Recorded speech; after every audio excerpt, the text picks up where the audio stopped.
What up YouTube, back again with another video. This time I'm working on a 2007 Toyota Corolla. The issue that I had, the tensioner started while I was driving, it was making a squeaking noise.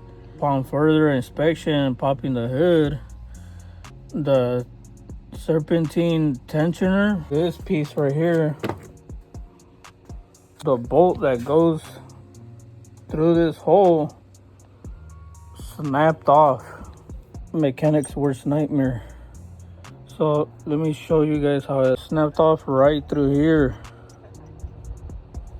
Say somebody had to get a guy MIG weld a nut onto this to back it out, but pretty much it was in here, this hole right here. So you can get it in there a little bit. So pretty much this piece was flush with the block and it was snapped off. So I had to get a guy and weld a nut onto it because I used a drill with a carbide drill bit, and it was working, but it was taking forever. And it was chewing through the sides, it wasn't chewing straight. So instead of trying to mess up the threads or anything, instead of taking forever, called the guy up, my welder, welded it up and took it out in like 2 seconds, or more like 2 minutes, just like that. And if you guys ever encounter this, you're gonna have to take off the power steering, which is that cruddy thing, the alternator, which sits right here. You're gonna have to take the crank pulley with the 19mm impact, fully charged, recommended. Then you loosen all the bolts, and then you have to, before you can take the timing cover off. The water pump is separate from the timing cover, so be prepared that when you loosen up when you remove the water pump, a bunch of antifreeze is going to be pouring out. Also, in order to remove the side cover, you're also going to have to remove the valve cover because of these extended bolts that are right here that are in the way. You're going to have to take the valve cover regardless. You're going to pretty much have to take the chain off in order to get space, because there's not a lot of space, and I have the car jacked up. It jacks up, but not a whole lot. People were telling me that I need to remove the engine and all these other things. It's possible. If you have a welder, you can certainly take it out. And this is pretty much the bolt that was in there. As you can tell, it's even crooked.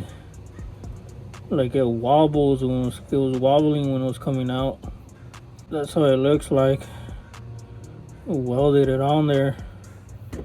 So in order to remove this, the guy charged me $250 just to remove this piece of shit.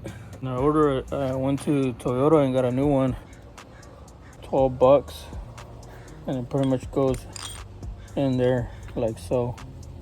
Everything else seems fine. I just don't understand why it snapped off. I'm gonna clean this and put anti-seize to prevent that from ever happening again. Just make sure your timing marks are correct. On the bottom there's a dot. Make sure that lines up.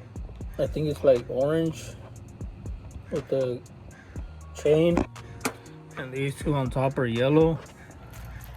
And it looks like it's like kind of like in an angle.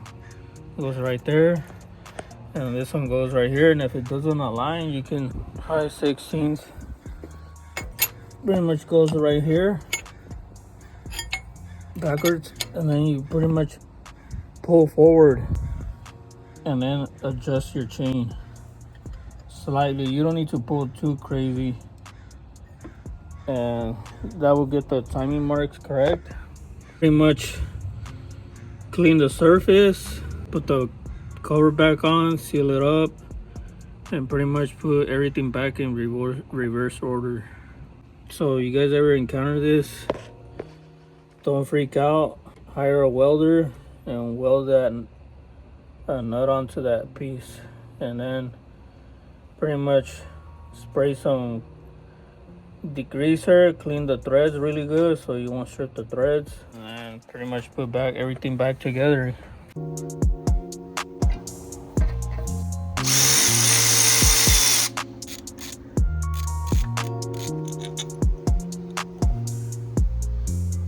Okay guys, so even after the bolt broke, the tensioner broke as well. See this piece? It's not supposed to come off like that. It's supposed to be one whole piece, and it snapped right off like that. It's supposed to be like that. The new one doesn't come off.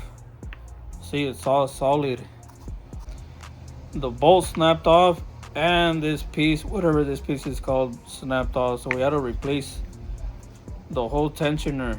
Total a whopping of $500 in labor and parts. Alright guys, thanks for watching.